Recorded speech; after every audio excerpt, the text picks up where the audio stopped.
Hi everyone, it's Paul here. How you doing? In this tutorial, we're going to be covering looking at coloring a previously grayscale comic. This was one of my home-based comics from late last year. It's one which incorporates quite a bit of Blender work. Now, the reason I have to color this is because a few months ago, this comic here that we're seeing appeared in this magazine. Now, it's called Reverie. And here it is in print, as you can see there. It looks really good. I was very, very happy with how it turned out, but it took a bit to get there. Now, the reason I made it black and white, economical, really. Black and white comics are cheaper to print, and I also wanted to keep it simple. But color is great for marketing. It's great for promotion, and so every now and then you got to do. You got to sort of break a few of your rules and compromise. This comic here is actually going to be the basis for what we're going to go ahead and do. And basically, we have to take the panels from this strip, which is fairly long, and make it fit this format. This is the page format that was given to me by Gary, and so I think this is going to end up being a two-page comic. So without any further ado, let's get into all the nuts and bolts that that we need to go through and take to achieve this.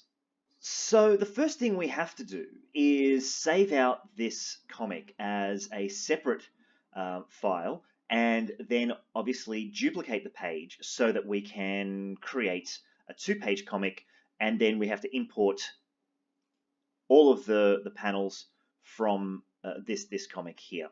And so now what we're going to have to do is add a few guidelines so that if for whatever reason the panels begin to sort of misalign or anything like that, we can go ahead and match them up to where those panels have to be. We can now go ahead and under story, we can go duplicate page. So now what we have is Stay at Home Dad, 1 of 2, and this is 2 of 2. There we go, and I'm just going to shift this over so that we've got the original strip that we need to edit, page 1 and page 2.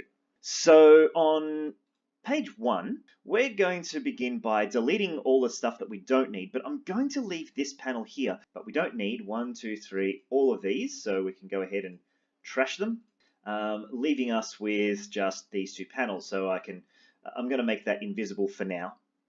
And so now from this home-based strip here, what we want to do is we want to select 1, 2, 3, 4, 1, 2, 3, 4, 5, these 5 panels. So it's like 3 strips here. So over here, we're going to go Control-C to copy. And on page 1, we're going to go ahead and Control-V, paste these in place. And there, they've shown up. So Shift-Select. With my move layer tool, I'm going to grab and drag these down, maybe first vertically to about there, and then we're just going to arrow them across. Now these ones have come in pretty easily. Now there is one issue already that I can see that you may have noticed, and that is that the font has not copied over. You'll notice that it's defaulted to something else and all my typos and everything are showing up there. This is because the original comic was created on the Mac platform and now I'm on a PC platform, and even though I've got the same font, the Mac and PC version of Clip Studio Pro actually deals with fonts a little differently. But so that's one thing that we're going to have to start cleaning up. But note that these 3 strips now, we've got a bit of a gap here before we get to the bottom of the page. So a little bit of editing on the size, the vertical size of maybe one of these frames, probably this one here, to compensate for that gap is probably going to be necessary. Okay, so on this strip, we can probably delete all of those panels, including this top one. So we can just go delete.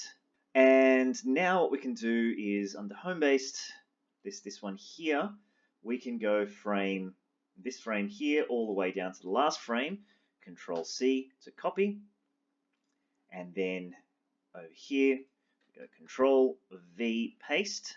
So now here are all the frames, and I'm going to Shift-Select all of those and with my move tool, click and drag up. Now you'll notice that one frame, and that's that one there, doesn't seem to drag correctly.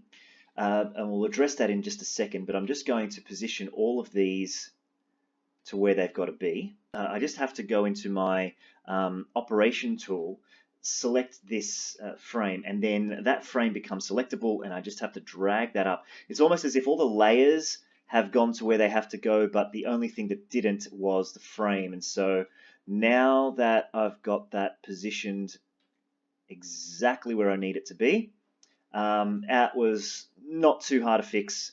And there we go. So part one of laying these 2 pages out has gone successfully. Now you'll notice that if I had put these 2 frames on this page, right, if we could have squeezed them in, then we'd only have these 9, and then we'd have a very, very big gap over here, and I'd have to sort of do something about that. So let's start with our first problem, and that is getting these panels to fit the format. And so obviously this panel here is going to be the one that really needs to take up a bit of space, and I think it's justifiably going to do so. So we're going to go over to our operation setting where we can actually enlarge this frame by just grabbing a handle and dragging down.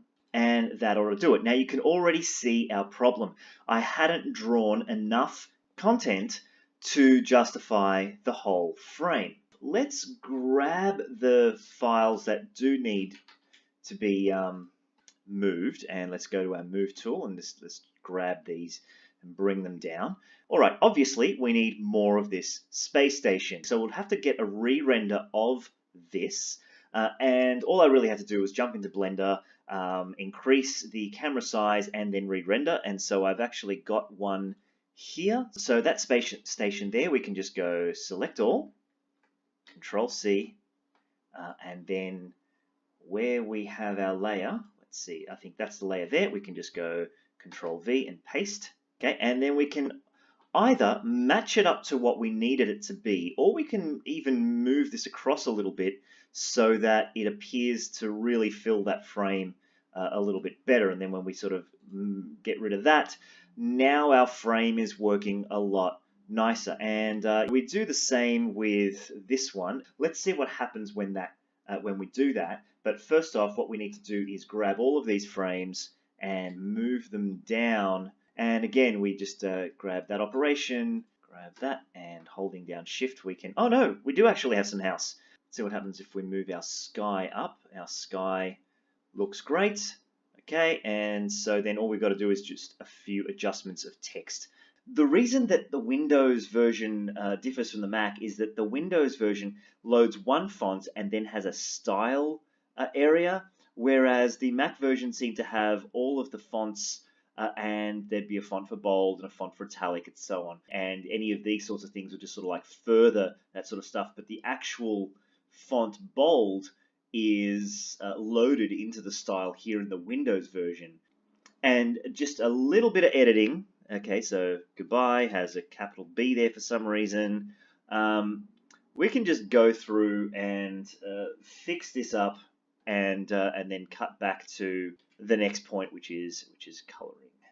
So the first method to color is fairly simple, and it's great for skies and anything that sort of needs to be sort of block colored. So I'm going to just make invisible all of the layers that are not necessary right now. So what do we have here? We've got this layer here, which obviously, as you've noticed, sort of cuts off around here. And if this is a problem, what we can do is we can just sort of select that, and then I can do sort of like a transform, and then just sort of bring that over a little bit, just so that that is extended. Although we won't have to see that because we do have the house sort of blocking that view. So I think I remember I was a little economical there. You can see the city just drops off sharply over here. And by adding a layer, I'm going to make a selection here, and I'm going to select something like a nice sky blue, and I'm going to bucket fill that in there so it's fully blocked. And now I'm going to change it to a color mode called color, funnily enough. And here we've got a very nice looking sky, which takes into account all of those um, grayscale elements and even sort of colors the clouds a little bit. Now, I should have had those clouds on a separate layer. If you don't, you can do things like select those cloud elements, Control C, Control V, and that gives us a new layer. And I can just bang those on top. And yeah, it's not great. And so I've just gone and repainted over those clouds very, very quickly. But of course, we've got the original clouds in the background there. What we can do, because this is just a gradient, we can just select that and go Control T and then just drag that gradient so that it actually deletes the clouds there, because now we have them on a separate layer. Now, what does this afford us to do? Well, we can do a number of things. We can put the clouds under this color layer, and because they're 100% white now, the color layer doesn't affect it because it doesn't sort of affect blacks and whites. But we could drop the opacity a little bit and sort of get that gradient in ever so slightly, as with the city. So, you sort of want that distant look. That city is looking really nice at where it was, sort of 55%. And now we've got the sky color, and as an added bonus, we've got this cloud layer that we can now move around or even duplicate or use as a separate asset. Now, the second way of coloring is very related to this first method, and that is that we have to do like a pixel selection on everything that is on here. I'm going to right-click on the layer. I'm going to go Selection from Layer, and then that selects all of the pixels in that layer. So let's go ahead and add another layer here, and let's choose something in the palette, I guess. That's sort of greenery. And then with our bucket fill tool, we then just go click on that.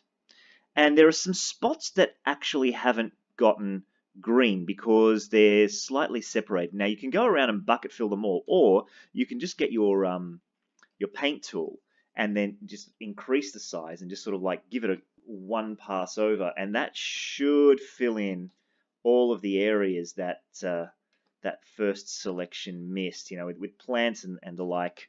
And now all we have to do is maybe change that to a different color mode, like color. And now that green is playing very nicely with the grayscales behind. We could always do things like, drop the opacity of that, and then it sort of like begins to introduce some of those blues, or even drop the opacity of this to sort of wash it out if you wanted that ultimate control. And now the last way that we have to color is, because you see these are not going to be as simple as just working on the greens or the blues, right? We do have a shading pass over here, which is going to come in very handy. It's currently set to normal. Okay, so first off, what we want to do is we want to take some of this information and we want to color it. So we've got to pick a color palette for the characters, for the house, and for the car. And now I'm liking the blues and greens in the backgrounds, and so I think I want to go a little warmer on the foreground. So everything I'm going to select for this sort of stuff is going to be in the warm shade. So I might start with this yellow here. Now, of course, selecting the block of color, this is where it becomes problematic, because, of course, we've got all of these characters. And so just selecting like creating a selection from the palette here will select all the whites. But what we need to do is we need to sort of like differentiate between certain areas in this, sort of like some windows for transparency and so on. What we really need is just this selection to begin with. So to demonstrate, I'm going to create another layer. I'm going to call this car color. And I'm just going to go in and block that out. Let's just make this a really unoffensive yellow, which will probably work pretty well down the track. Now, of course, we've got Carl's fingers here and Carl's sleeve over here, and that should work rather well. And now I can just sort of deselect all of that, and then I can just select the car color, and you can see that the whites here are the only things that are selected. So we've got these nice blocks here for the windows, let's say. And of course, we want some transparency on these windows, and we want some reflection on this window. These inks could come in handy for just knocking out these two windows. So why don't we go ahead and with the Magic Wands tool, we can just hit Alt and click on those two selections, making sure that we've got our inks layer selected. And now we can sort of delete that from the yellow. We want to do an invert, and then we want to delete. Okay, so then that's deleted. Let's just go invert selection area again. So we don't have that car color. So if we remove the white, you can now see that that's going to be transparent, which will allow us to put in some sort of a window effect. Doing the same thing again, this time I'm just going to select this area. Okay, and I don't really want to see what's inside the car. I mean, I don't want to redraw everything. So I'm just going to come over here to the car color. Let's just add a temporary layer, and let's get something along that sky blue. And let's color fill that. And then our shading pass we can play around with. We can set that to different types of modes. Like soft light works really good for Windows, but not so great for anything else. But the main car color over here, we can maybe put in a white background. So if we were to see, we have this white, then we add our window color until we sort of, we want it a little bit washed out because we don't want it to sort of match the blue. We want to sort of see that there's something else being reflected there. And then this shading pass over here means that we can, again, sort of play around with the sheen and the shine and all that sort of stuff. And then what we can do is we can put maybe a layer behind the car color. Let's just do a quick selection here, just roughing out around the window. Let's just start with a white. Yeah, I know that there's white on this other layer here, but if we have this white, we have full control of the opacity. And so we can sort of drop that down ever so slightly. That's looking quite nice. We've got a shading pass on top of that. And now we can do things like add bits of detail to the car by basically using this ink pass as our selection. So, you know, maybe we want a secondary color that works really nicely with this yellow. And so let's see, maybe, yep, that could work. And then it's just a matter of doing things like select an area and see what happens when we put something like that in. If we want to select all of that area, let's do a little bit of painting on that mask. So let's color everything that's selected. Then we'll just deselect and we'll just carefully fill in the extra bits around here. Now, a lot of colorists, what they'll do is they'll do this thing called masking, which is a very time-consuming but extremely efficient way of coloring. So look, it's starting to get there. Of course, we've got this massive area here now to color. And what we're going to need is a color palette. And I'm going to base it on some of the colors that I've already used, such as the colors that are in this header over here. And you remember the frame that I had kept behind it. Now there's a few colors here that we can definitely choose from. You know, there's skin tones, there's some lovely greens, purples and pinks, and these are the sorts of muted blues, bright oranges and yellows, and so on that we want to use throughout to sort of keep it consistent with previous comics that we've done. So the way you make a color palette in Clip Studio Pro, if you click on standard color set, you actually have a few color sets that you can choose from. But what we want to do is we want to create our own custom set. So I'm going to click on that little spanner over here, which brings up our editing dialog window, and I'm going to go to add new settings, and I'm going to call this home based. And there's a bunch of basically blank spots for us to add colors to. And now all we have to really do is eyedropper them. So I'm going to eyedropper this skin tone over here. Now it hasn't shown up here, but what we can do is hit the replace color there. we want to basically replace a bunch of swatches here, which are all blank at the moment. So that's just a matter of eyedroppering the colors we want. So we've done that skin tone. Let's do this green next. And so we'll just click on that for replacing color. Okay, and so there we've got a nice color palette. That's step one. And now we'll need to do some actual coloring. So here's our car color layer. We've got a shading pass, as we know. We're going to leave that invisible for now. And we've got this white pass here as well. And this white pass has actually got some gray tones. We'll leave the white pass still there. I'm just going to right click, select from layer, and we can already see that the car, for instance, is also selected. So if we right click on the car color and go delete from selection, we already see that that area has been deselected. We can further edit this by going, okay, we're going to hold down Alt, and then we're just going to lasso the areas that we don't want to affect. Let's get rid of all of that stuff so we can just focus in on Carl here. We could create a layer mask that would make coloring a lot easier. There's our layer mask, and what this basically means is if we say took this this skin tone here and we began to color, only that area would color. What a lot of colorers actually do is they use this lasso tool to do things like just select the areas that they want. Okay, so we got one selection there, and now because we've got this mask, we only need to be careful at the borders, and then around there we can sort of leave that as it is. And so then, you know, this sleeve over here and maybe these pants, right?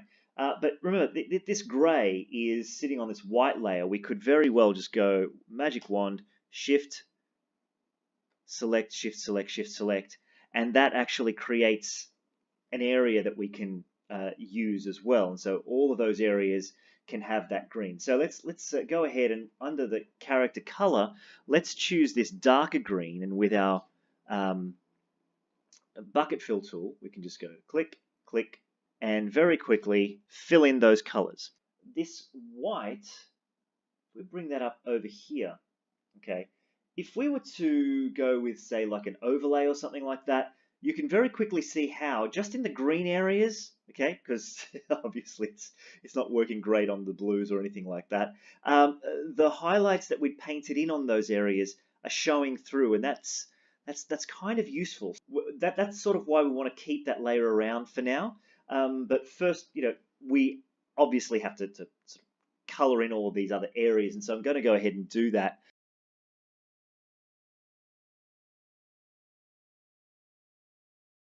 Okay, so there's Carl. Now, maybe what we want to do is see what happens when we do, say, like an overlay on that. A multiply might be a little bit too harsh, although the multiply is actually causing the darker colors to go a little bit darker. I'm going to keep that there, but then we've also got this shading pass, remember? And you'll see that some of the shading passes, like on really light colors, don't work very well. And so what's often the case is that I end up splitting the shading pass into a dark and a light. I'm just going to go to normal mode, and you can see that I've painted with grays and whites over here. So for instance, if I was to say select all of that, and then I wanted to just paint that black. All right, let's fill that in with black. And then we went and did this as an overlay. You can see how much starker this looks, right? This black shading over here, as opposed to the light shading. The light still looks really good, but then, you know, when we drop that back, the shading looks a little bit nicer. On multiply, it looks very dull and muddy. What's going to end up happening is I can do something like selection from layer. Okay, I can make a mask on a new layer. Okay, so that mask will be everything under the shading pass.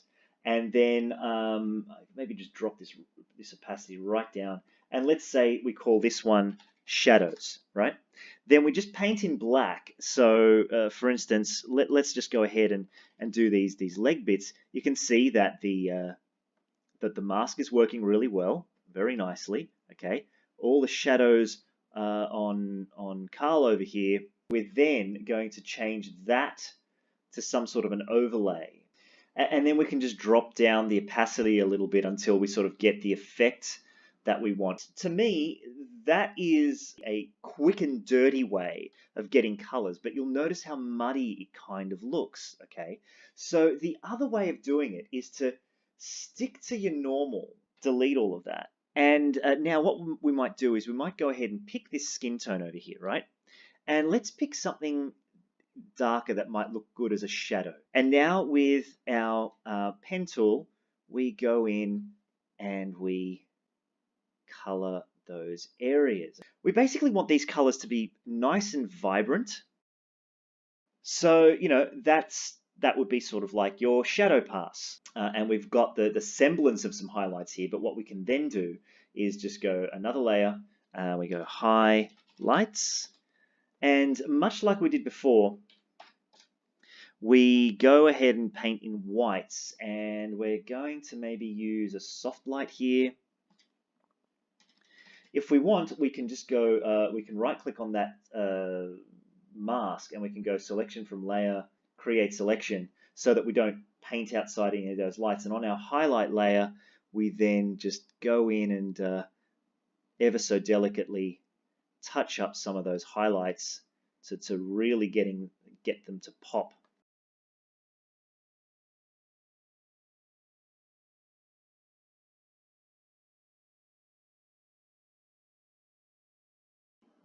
Right, so now I've gone ahead and done the rest of the colors here.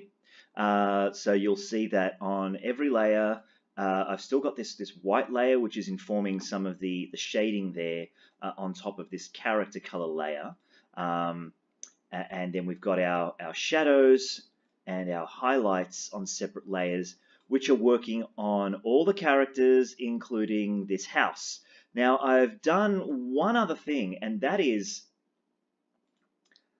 in this skyline, okay, this block color was looking a little too, I don't know, it sort of needed something. Because these are very bold colors, I kind of wanted to have a bit of a lighter background, but you know, we've got this light background over here. And so what I went ahead and did is I went and selected the skyline layer, and I just added a simple gradient. It was just basically a black to white gradient. And then that layer has just been dropped down to about 50%, and I'm using that instead of the original skyline because we still get that semblance of buildings, but now we can see those foreground elements so much more clearer. All right, so the first frame is always the hardest for me because it sort of lays the groundwork for what you then have to repeat frame after frame, okay? So everything else basically takes its cue from there. So this next frame is a little interesting because we have to do a couple of things. As you noticed, I've put the sky back in here already. But what's going on here is that the character on the right is speaking first, followed by the character on the left. And from a staging perspective, obviously she's following Dad, but from a text perspective, this is back to front. So before I do anything else, I'm going to select the two layers, shift select both layers that need to be adjusted. And I'm going to grab that part of the scene and holding down shift, I'm just going to move her in front of Dad. There we go. That minor edit means that this text over here and this text over here can now be swapped, and it reads a heck of a lot better. And now with that part of the edit out of the way, we can focus on this area. So we'll start with this background over here. I'll just make our figures invisible for now. And I'm going to right click and go selection from layer, create selection. I'm going to add another layer, but I'm going to put this behind the background layer. So let's make that invisible. And I'm going to choose a color, something that's not gray. Do we go with our blue tones? Look, I'm going to go with something more orangey just to, look, I'll go with this brown here just to demonstrate. Okay, so then we've got this, it has now got a color fill that matches this selection. We're going to do the same thing with the foreground. I'm going to right click, select from layer, create selection, and I'm going to add a layer between those two layers, and just so that we can see what we're doing. There we go. All right. And now what we can do is we can set our train station foreground to something like, say, multiply. All right, and that's looking rather nice.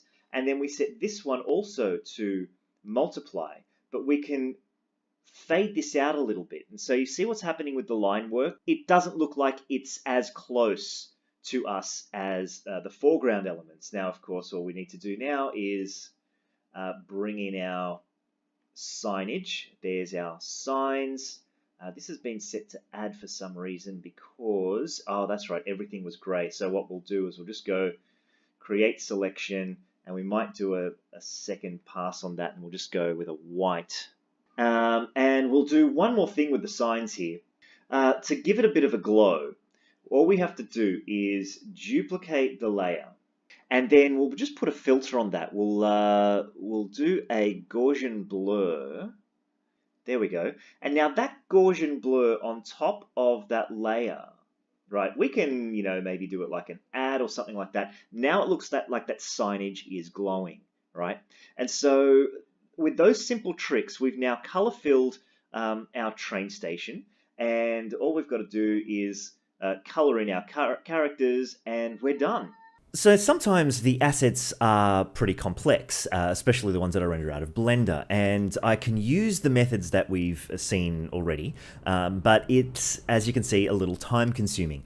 So one thing that I sometimes do is go back into the blend file and select the items that I'm about to render out in a pass and recolor them. So here is the train model that I use for one of the panels. It's got some seats, it's got some windows, all of the assets are there. All it really needs is a bit of color. And so I go in and I select the object, and I select the color that it is, and then I make a copy and I adjust the coloring to something that is going to work with the color palette of the comic. And bit by bit, I color the assets before producing a final render. And so there, I'm just saving out a render of this colored model and importing it back into the panel here that I need to place it. And then with a little placement, I can then readjust the rest of the assets, and the page is ready to go. So here now we're looking at the final page with everything colored. I've just got to go ahead and do exactly the same thing for the second page before it goes off to the client for print. So I hope you got a lot out of that. There's a few coloring methods that are covered there using Clip Studio Pro as well as Blender. Okay, thanks for watching, guys. Bye for now.